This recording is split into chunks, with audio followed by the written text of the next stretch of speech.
I think it's finally time to discuss the in-season tournament in detail here since we're at the quarterfinals. Welcome to the latest episode of the Who's Ferro podcast. I'm yours truly, the one and only Ferro. As you see on your screen, the 8 teams that will be representing the East and West here with an opportunity to win $500,000 in Vegas.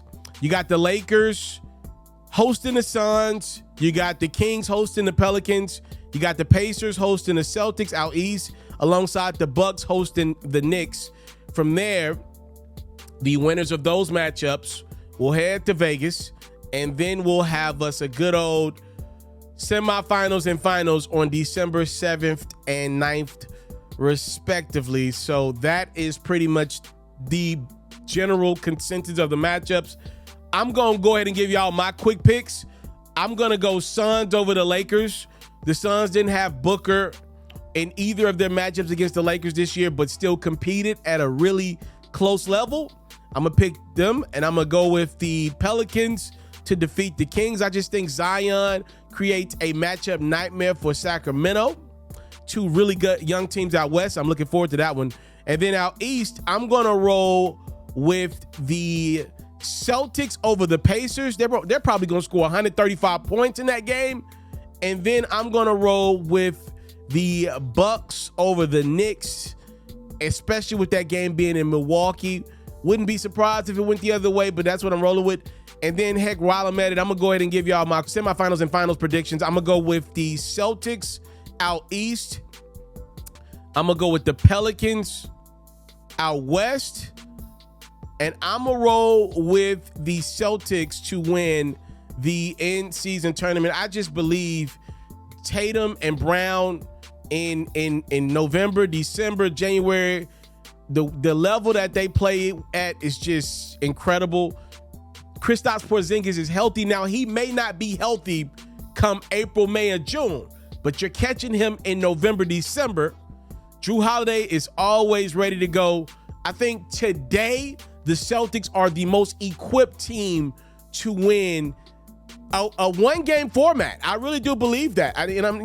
Again, today, this is not April, May, June. These guys are still fairly healthy. Most of these teams out there were still in the first 15, 20 games of the season. That's how I got it. Now, I'm going to be honest with y'all. A lot of people are in favor of the NBA adopting the one-game do-or-die type of format for the first round of the playoffs. I've never been that guy. Worst case, I would respect going back to 3 out of 5. I came up with a format in my head. It's kind of like, I think the change that I wanted to make is if one team wins the first 3 games of a series, like let's say it's a 1 versus 8 matchup. Let's say the Denver Nuggets are taking on the Minnesota Timberwolves 1 versus 8, right? And the Nuggets win the first 2 games at home, and then they win the first game in Minnesota, which is what they did last postseason, if I'm not mistaken. Then I'm with the NBA saying, okay, we don't need a 4th game. All right, nobody's coming back from 3-0 in the NBA that often, right? I'm good with canceling the 4th game, because to me, then you make that 1 game in Minnesota like super important. So I'm good with something like that, but I don't want to make the playoffs 1 game after watching 82 games of grueling basketball. I don't think that's fair to the higher seeds. That's my opinion.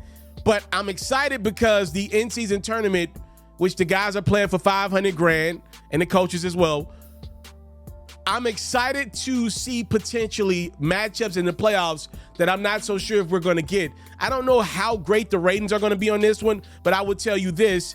If there is an opportunity next week for me to get Giannis versus Tatum on one side and LeBron versus, it'll either be, first off, I get LeBron versus KD again, right? Which you always enjoy that matchup. You ain't got it for years. Now you're getting it 3 times in like 1 month. If I can get like LeBron versus Zion, which again, Zion's rarely ever healthy. LeBron's older at this point. If I get that on the other side for the semis, and if I'm Adam Silver, if I'm getting creative here, if I can get Giannis versus LeBron in the finals here of this quarterfinals matchup, I'm sorry, in this in-season tournament here in the finals of the thing, that's a great matchup. That's good for the NBA, because now you're kind of playing off the fact that by the end of the playoffs, you really never catch those iconic matchups between a LeBron and a Kobe in their prime. We did get LeBron and Steph for years, but it always feels like we miss some of those key matchups where the teams feel fairly equipped, right? So if I'm Adam Silver, I'm salivating at the mouth of a LeBron versus Tatum, a LeBron versus Giannis for something. It's going to spark some headlines. So I'm sure he's looking forward to it. It's his idea. I think it's worked marginally. We shall see. Let me know who y'all got winning that in-season tournament. I want to salute you, homie, for building your own thing and doing your own thing. Why build theirs when I believe I can build my own? You've already done it, or I wouldn't be here. I'm already the only elite sports and music journalist in the game today. My goal is simple, to be the best there's ever been. So please don't go. Make sure you subscribe and follow the journey. It truly means everything to me. I tell stories. I talk music. I cover sports. I am culture. I am Ferro.